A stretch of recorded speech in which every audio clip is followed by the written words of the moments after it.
Selamat pagi, Ibu, Bapak, Saudara-saudari yang kekasih di dalam Tuhan Yesus Kristus. Mari kita mengambil saat teduh sejenak sebelum memulai aktivitas panjang hari ini. Kita berdoa mohon bimbingan Roh Kudus.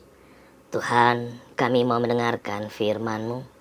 Kuasai hati dan pikiran kami dengan kuasa Roh-Mu yang kudus, agar kebenaran firman-Mu memberkati kami.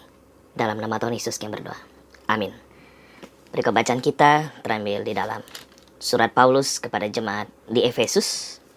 Efesus pasal 2 ayat 11 sampai 14 yang mengatakan, "Karena itu, ingatlah bahwa dahulu kamu sebagai orang-orang bukan Yahudi menurut daging, yang disebut orang-orang tak bersunat oleh mereka yang menamakan dirinya sunat, yaitu sunat lahiriah yang dikerjakan oleh tangan manusia. Bahwa waktu itu kamu tanpa Kristus, tidak termasuk keluargaan Israel, dan tidak mendapat bagian dalam ketentuan-ketentuan yang dijanjikan, tanpa pengharapan dan tanpa Allah di dalam dunia. Tetapi sekarang, di dalam Kristus Yesus, kamu yang dahulu jauh, sudah menjadi dekat oleh darah Kristus." Demikianlah pembacaan kitab suci. Firman Tuhan hari ini, Rasul Paulus memberi nasihat dan mengingatkan jemaat di Efesus bahwa dahulu kehidupan mereka adalah kafir, tidak menyembah Tuhan dengan benar, dan juga najis karena tidak bersunat menurut adat Yahudi.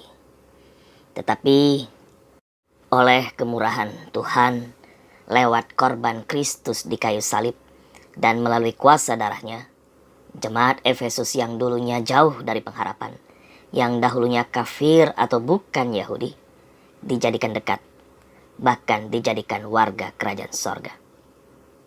Kita juga disebut bangsa lain yang bukan Yahudi atau kafir sebelum mengenal Tuhan Yesus. Karena pengertian kafir adalah orang yang tidak bertuhan.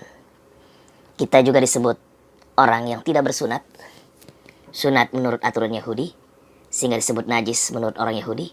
Sunat secara lahiriah tanda perjanjian Allah yang dinyatakan kepada nenek moyang mereka melalui Abraham, Ishak, Yakub, dan Musa.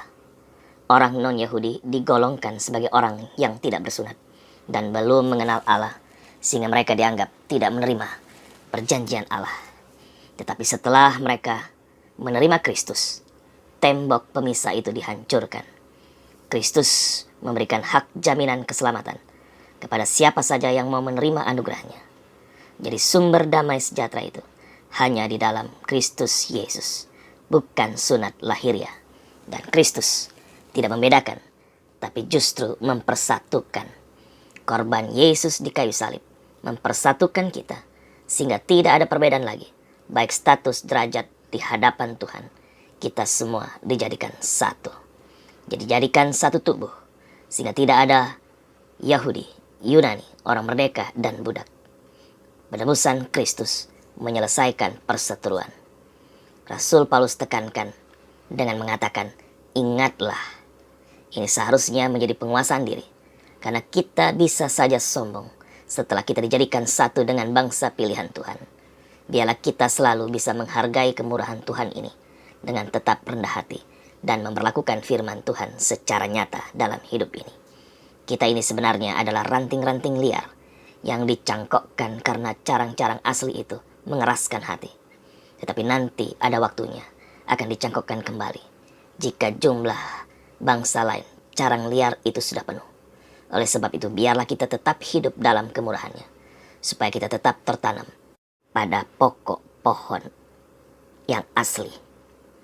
Menarik perikop bacaan kita hari ini mau mengingatkan kita siapa kita sebenarnya. Dulu kita ini bukan siapa-siapa, tetapi ketika berada di dalam Kristus, maka kita menjadi berarti dalam hidup ini. Sekarang kita dilayakkan menyebut nama Tuhan itu ya Aba, ya Bapa. Kita dilayakkan menghampiri tatahnya yang kudus dalam doa, karena kita telah dipersatukan di dalam Kristus, di dalam penebusan yang telah Allah lakukan di dalam Yesus Kristus. Oleh karena itu, hiduplah di dalam Kristus dan berlakukan firman Tuhan secara nyata di dalam kehidupan ini. Amin. Mari kita berdoa. Terima kasih ya Tuhan untuk firman-Mu yang sudah menyapa kami. Kami akan beraktivitas sepanjang hari ini. Kami mohon penyertaan dan berkat-Mu, agar kami boleh beraktivitas dalam tuntunan dan pimpinan Tuhan. Kiranya Tuhan yang menolong dan memberkati kami, dan menjauhkan dari hal-hal yang tidak berkenan. Kiranya kami boleh selamat melewati hari ini dengan selamat dalam tuntunan pimpinan Tuhan. Inilah kami ya Tuhan, yang mohon berkat dan rahmat-Mu, agar hidup yang kami jalani adalah kehidupan yang diberkati. Demi Tuhan Yesus Kristus yang sudah mengajar kami berdoa bersama. Bapa kami yang ada di surga, dikuduskanlah nama-Mu, datanglah kerajaan-Mu, jadilah kehendak-Mu di bumi seperti di surga.